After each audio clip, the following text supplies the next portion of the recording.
ನಮ್ಮ ಕಲಬುರಗಿ ಕೋಟೆ ಒಳಗೆ ಜಗತ್ತಿನಲ್ಲಿ ಅತಿ ದೊಡ್ಡವಾದಂಥ ಪಿರಂಗಿ ಅದ.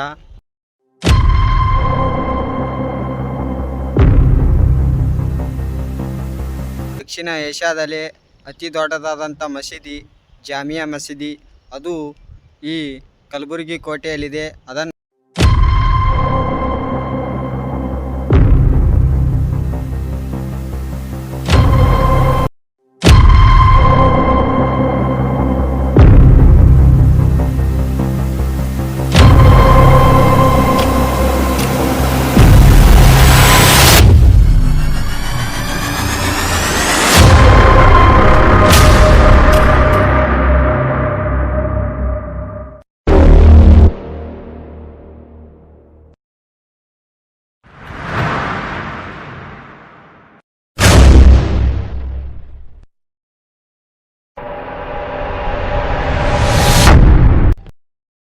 ನಮಸ್ಕಾರ ಸ್ನೇಹಿತರೆ, ಹೇಗಿದ್ದೀರಾ?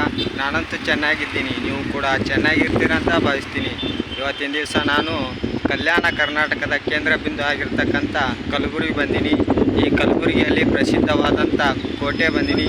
ಈ ಕೋಟೆಯನ್ನು ನಾನು ನೋಡ್ತೀನಿ, ಹಾಗೆ ನಿಮಗೂ ತೋರಿಸ್ತೀನಿ. ನೋಡ್ಕೊಂಬರೋಣ ಬನ್ನಿ. ಆಗಿನ ಕಾಲದ ರಾಜರು ನಮ್ಮ ರಾಜ್ಯದ ಮೇಲೆ ಯಾವ ಅರಸರು ಕೂಡ ದಾಳಿ ಮಾಡಬಾರದೆಂದು ಈ ಕೆನಲ್ನಲ್ಲಿ ನೀರನ್ನು ತುಂಬಿಸಿ ಮೊಸಳೆ ಹಾಗೂ ವಿಷಕಾರಿ ಹಾವುಗಳನ್ನು ಬಿಡ್ತಾಯಿದ್ದರು. ಈ ಕಾರಣದಿಂದಲೇ ಬೇರೆ ಅರಸರು ಈ ಕೋಟೆಯನ್ನು ವಶಪಡಿಸಿಕೊಳ್ಳಲು ಹರಸಾಹಸವನ್ನು ಪಡ್ತಾಯಿದ್ದರು.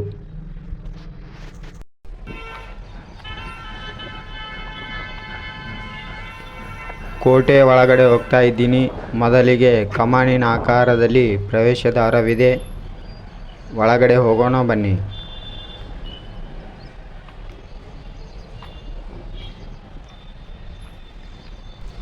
ಇದು 14ನೇ ಶತಮಾನದಲ್ಲಿರುವಂಥ ಹಳೆಯದಾದ ಕೋಟೆ.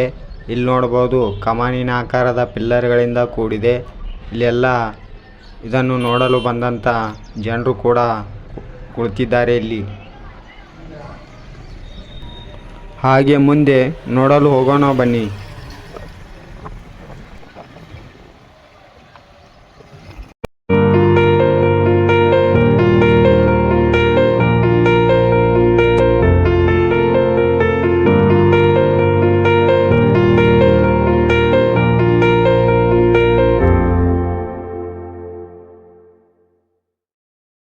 ಕೋಟೆ ಒಳಗಡೆ ಬಂದಿದ್ದಾಯ್ತು. ಈಗ ಇದು ಏನು ನೋಡ್ತಾ ಇದ್ದೀರಲ್ಲ, ಇದಕ್ಕೆ ಕನ್ನಡದಲ್ಲಿ ರಣಮಂಡಲ ಅಂತಾರೆ, ಇಂಗ್ಲೀಷ್ನಲ್ಲಿ ವಾಚ್ ಟವರ್ ಅಂತ ಕರೀತಾರೆ.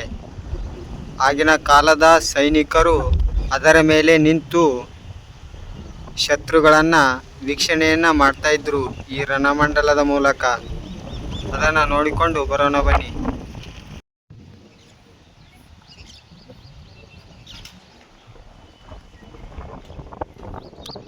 ಈ ವಾಚ್ ಟವರ್ ಬಳಿ ಬಂದಿದ್ದಾಯ್ತು. ಈಗ ಒಳಗಡೆ ಹೋಗೋಣ ಬನ್ನಿ.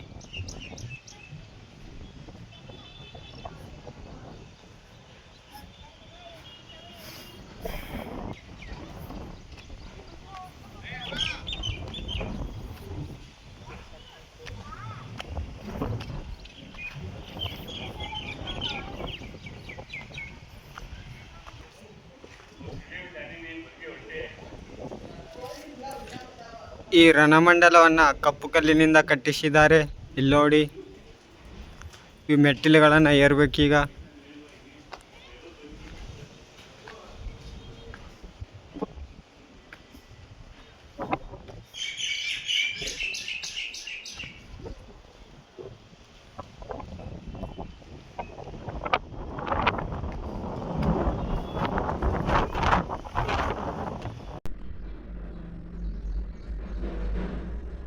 ನೀವು ಈಗ ನೋಡ್ತಾ ಇದ್ದೀರಿ ಸೈನಿಕರ ವಿಶ್ರಾಂತಿ ಸ್ಥಳ.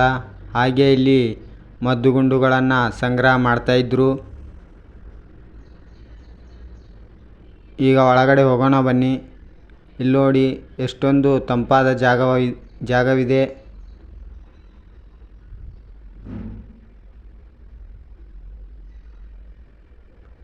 ಕಮಾನಿನ ಆಕಾರದ ದ್ವಾರವನ್ನು ಹೊಂದಿದೆ ಇದು. ಮುಂದೆ ಹೋಗೋಣ ಬನ್ನಿ. ಹಾಗೆ ಇಲ್ಲಿ ನೋಡಿ, ಈ ತೋಪಿನ ಮೇಲೆ ನಮ್ಮ ಅಂತಂಬ್ರೆಲ್ಲ ಕೂತಾರ. ಇಲ್ಲಿ 3 ರೀತಿಯ ತೋಪುಗಳವ. ಈ ಪಿರಂಗಿ ಒಳಗಡೆ ಮದ್ದುಗುಂಡನ್ನು ಹಾಕಿ ಬ್ಲಾಸ್ಟ್ ಮಾಡಿದರೆ 2 ಕಿಲೋಮೀಟರ್ದವರೆಗೆ ಹೋಗಿ ಶತ್ರುಗಳನ್ನು ನಾಶ ಮಾಡ್ತಾ ಇತ್ತು. ಕೋಟೆಯ ಸುತ್ತಲೂ ನೋಡಿ ಎಷ್ಟು ಚೆನ್ನಾಗಿದೆಯಲ್ವಾ.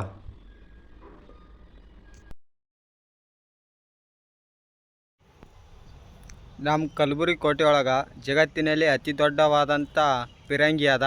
ಆ ಪಿರಂಗಿಯನ್ನು ನಿಮ್ಗೆ ತೋರಿಸ್ತೀನಿ, ನೋಡ್ಕೊಂಬರೋಣ ಬನ್ನಿ. ಪಿರಂಗಿ ನೋಡ್ಲಿಕ್ಕೆ ಈ ಮಾರ್ಗವಾಗಿ ಹೋಗಬೇಕು.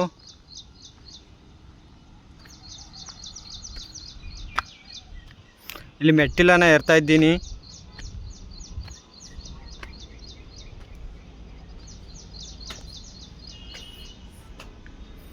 ಆದರೆ ಇಲ್ಲಿ ಕೀಲಿಯನ್ನು ಹಾಕಿದ್ದಾರೆ ಫ್ರೆಂಡ್ಸ್. ಇಲ್ಲಿ ನೋಡ್ಲಿಕ್ಕಾಗಲ್ಲ. ಈ ಪಿರಂಗಿ ನೋಡಬೇಕಾದ್ರೆ ಅಲ್ಲಿ ವಾಚ್ ಟವರ್ ಇದೆ. ಆ ವಾಚ್ ಟವರ್ ಮೇಲಿಂದ ನೋಡಬೇಕು. ಯಾಕಂದ್ರೆ ಇಲ್ಲಿ ಕೀಲಿ ಹಾಕ್ಯಾರ, ಇಲ್ಲಿ ನೋಡ್ಲಿಕ್ಕಾಗಲ್ಲ. ಮುಂದೆ ಹೋಗೋಣ ಬನ್ನಿ. ಹಾಗೆ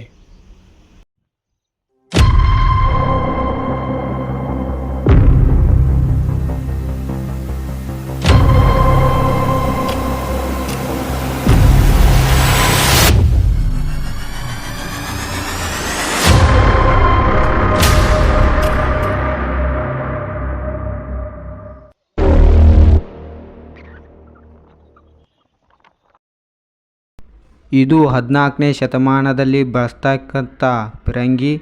ಇದು 26 ಅಡಿ ಉದ್ದ ಹಾಗೂ 3 ಅಡಿ ಅಗಲವಾಗಿದೆ.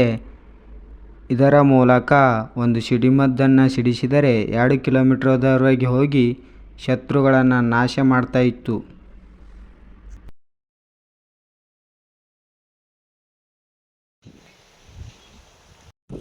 ಈ ಕಲಬುರಗಿ ಕೋಟೆಯನ್ನು ವಾರಂಗಲ್ಲಿನ ಕಾಕತೀಯ ಅರಸ ಗುಲ್ಚಂದ್ ಕಟ್ಟಿಸ್ತಾನೆ. ತದನಂತರ 1347ರಲ್ಲಿ ಬಹುಮನಿ ಸುಲ್ತಾನರ ಅರಸನಾದಂಥ ಹಸನ್ ಗಂಗು ಬಹುಮನಿ ಶಾ ಇದನ್ನು ಆಕ್ರಮಿಸಿಕೊಂಡು ಮತ್ತೆ ಪುನರ್ನಿರ್ಮಾಣ ಮಾಡ್ತಾನೆ. ಇದುವೇ ಕಲಬುರಗಿ ಕೋಟೆಯಾಗಿದೆ.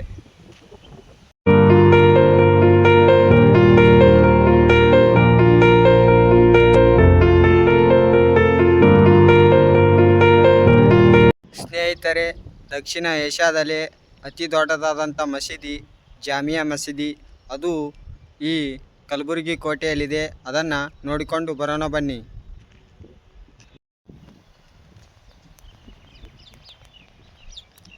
ಮೊದಲಿಗೆ ಚಿಕ್ಕದಾದಂಥ ಪ್ರವೇಶದ್ವಾರವಿದೆ. ಈ ದ್ವಾರದ ಮೂಲಕವೇ ಮಸೀದಿಗೆ ಹೋಗಬೇಕು.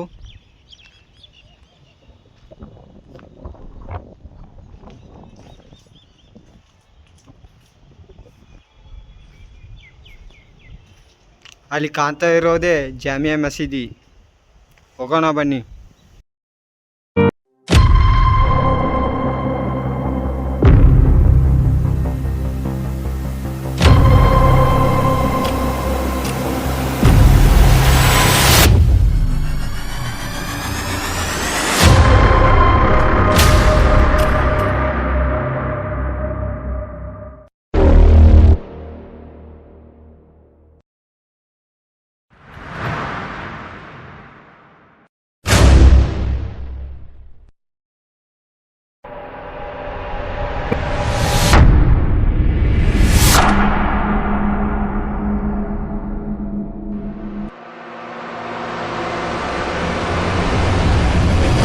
ನೀವು ಈಗ ನೋಡ್ತಾ ಇರುವುದೇ ಜಾಮಿಯಾ ಮಸೀದಿ. ಇದು ಒಟ್ಟು 64 ಪಿಲ್ಲರ್ಗಳನ್ನು ಹೊಂದಿದ್ದು ಇಲ್ಲಿ ಮುಸ್ಲಿಂ ಬಾಂಧವರು ಪ್ರಾರ್ಥನೆಯನ್ನು ಮಾಡ್ತಾರೆ ದಿನಾಲೂ. ಈ ರೀತಿಯಾಗಿದೆ ಜಾಮಿಯಾ ಮಸೀದಿ. ಇದು ದಕ್ಷಿಣ ಏಷ್ಯಾದಲ್ಲೇ ಅತಿ ದೊಡ್ಡದಾದಂಥ ಮಸೀದಿಯಾಗಿದೆ ಅಂತ ಹೇಳ್ಬೋದು.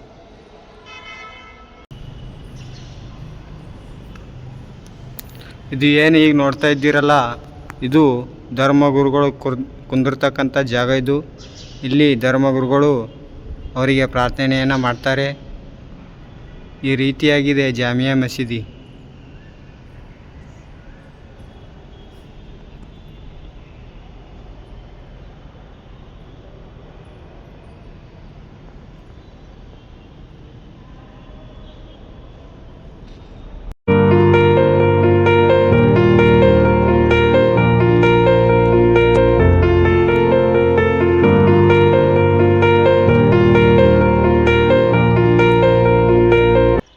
ಕೋಟೆಯ ಒಳಗಡೆ ಸೈನಿಕರ ವಿಶ್ರಾಂತಿ ಸ್ಥಳವಿದೆ. ಅದನ್ನು ನೋಡಿಕೊಂಡು ಬರೋಣ ಬನ್ನಿ ಸ್ನೇಹಿತರೆ.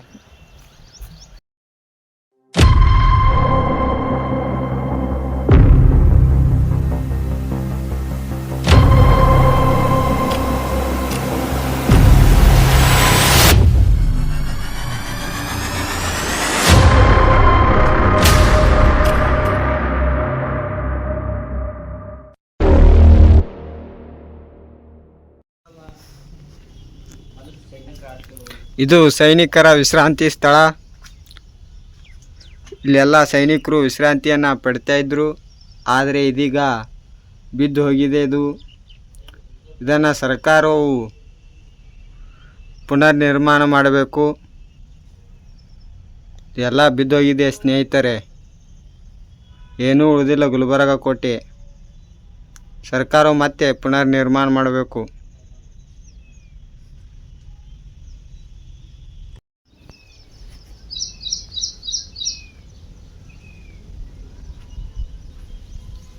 ಇಲ್ಲಿನ ಕೆತ್ತನೆಗಳನ್ನು ನೀವು ನೋಡ್ಬೋದು, ಎಷ್ಟು ಸೂಕ್ಷ್ಮವಾಗಿ ಕೆತ್ತಿದ್ದಾರೆ ಅಂತ. ಇದನ್ನು ಕೂಡ ಸೈನಿಕರ ವಿಶ್ರಾಂತಿ ಸ್ಥಳವಾಗಿತ್ತು. ಈ ಕೋಟೆ ಈಗ ಸಂಪೂರ್ಣವಾಗಿ ಬಿದ್ದು ಹೋಗಿದೆ. ಎಲ್ಲ ಕಂಟಿಗಳಿಂದ ಆವೃತವಾಗಿದೆ ಕೋಟೆಯು.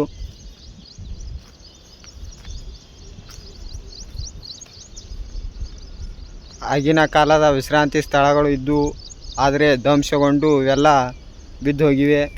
ನೋಡ್ಬೋದು ಇಲ್ಲಿನೂ ಕೂಡ ಸೂಕ್ಷ್ಮವಾದಂಥ ಕೆತ್ತನೆಗಳನ್ನು ಕಾಣ್ಬೋದು. ಇದೆಲ್ಲ ಸಂಪೂರ್ಣವಾಗಿ ಬಿದ್ದೋಗಿದೆ.